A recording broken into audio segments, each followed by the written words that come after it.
हे guys, जय Mahakal. Welcome to your channel MP RM. इस series में हमने नोट्स को स्टार्ट किया था जिसमें हम अलग अलग कोचिंग संस्थानों के नोट्स को कंप्लीट करते हैं। आज का हमारा टॉपिक है इलेक्ट्रॉनिक वाहन और भारत का भविष्य। यदि आप हमारे चैनल पर नए हैं तो प्लीज़ चैनल को पहले सब्सक्राइब कीजिए, वीडियो को लाइक कीजिए, कमेंट कीजिए और शेयर कीजिए।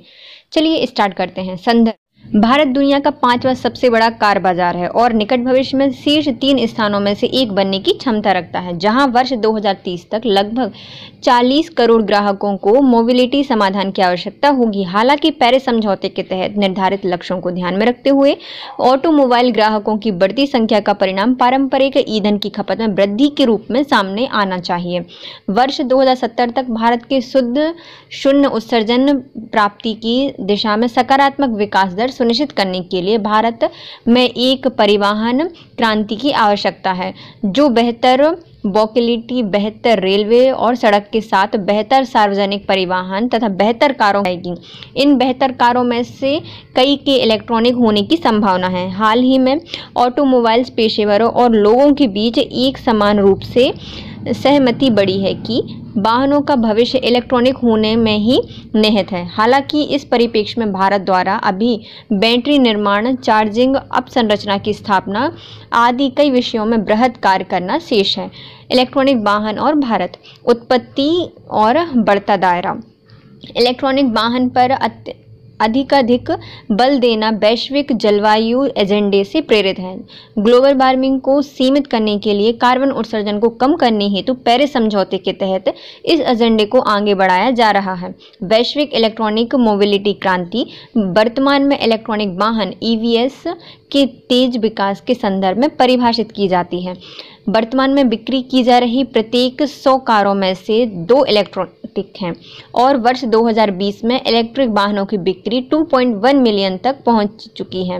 वर्ष 2020 में वैश्विक स्तर पर इलेक्ट्रॉनिक वाहन की संख्या 8 मिलियन थी, जो वैश्विक वाहन स्टॉक के 1% और वैश्विक कार बिक्री के 2.6% का प्रतिनिधित्व करती है। बैटरी लागत में आ रही गिरावट और प्रदर्शन क्षमता में वृद्धि भी वैश्विक स्तर पर इलेक्ट्रॉनिक वाहन की मांग को बढ़ा रही हैं। इलेक्ट्रिक वाहनों की आवश्यकता: भारत को एक परिवहन क्रांति की आवश्यकता है।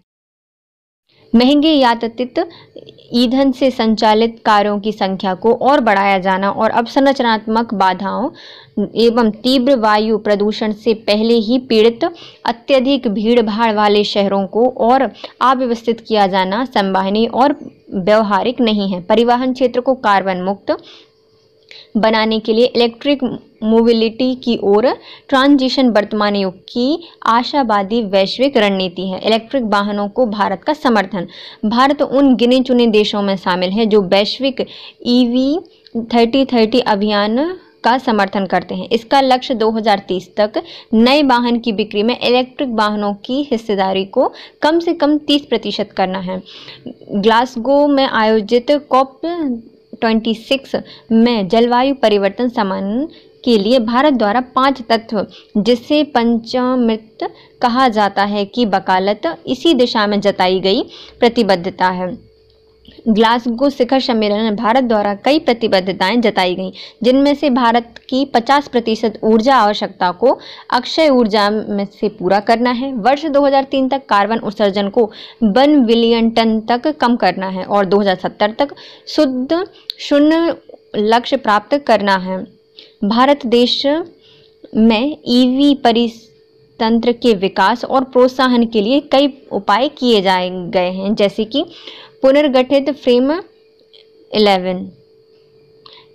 11 क्या है? Faster adoptions and manufacturing of electric vehicles योजना, आपूर्तिकर्ता पक्ष के समर्थन हेतु उन्नत रसायन विज्ञान सेल के लिए उत्पादन लिक्विड प्रोत्साहन योजना। इलेक्ट्रिक वाहनों के निर्माण के लिए हाल ही में शुरू की गई है ऑटोमोटिव घटकों के लिए PLI योजना।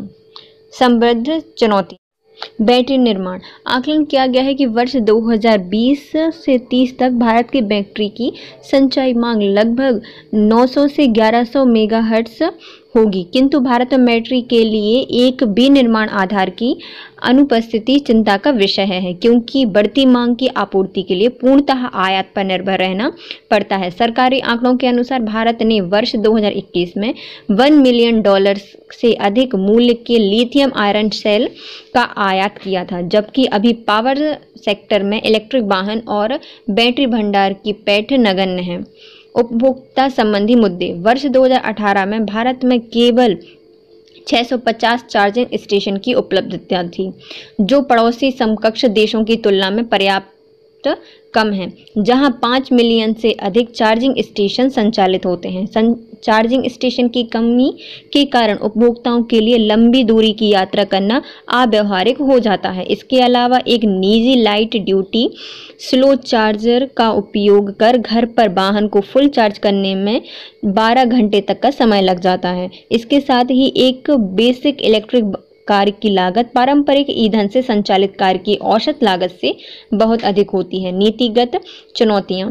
ईवी उत्पादन एक पूंजी गहन क्षेत्र है, जहां ब्रेक इवन स्थिति और लाभ प्राप्ति के लिए एक दीर्घकालिक योजना की आवश्यकता होती है, जबकि ईवी उत्पादन से संबंधित सरकारी नीतियों की अनिश्चितता इस उद्योग में निवेश को हितोत्साहित करती हैं। प्रौद्योगिकी और कुशल श्रम की कमी। भारत बैटरी, सेमीकंडक्टर्स, कंट्रोलर आदि इलेक्ट्रॉनिक्स के उत्पादन में प्रौद्योगिकी रूप से पिछड़ा हुआ है, जबकि यह क्षेत्र ईवी उद्योग की रीढ़ है। इलेक्ट्रिक वाहन की सर्विसिंग लागत अधिक होती है, जिसके लिए उच्च स्तर के कौशल की आवश्यकता होती है। भारत में ऐसे कौशल विकास के लिए समर्पित प्रशिक्षण पाठ्यक्रम का अभाव है। घरेलू उत्पादन के लिए सामग्री की अनुपलब्धता।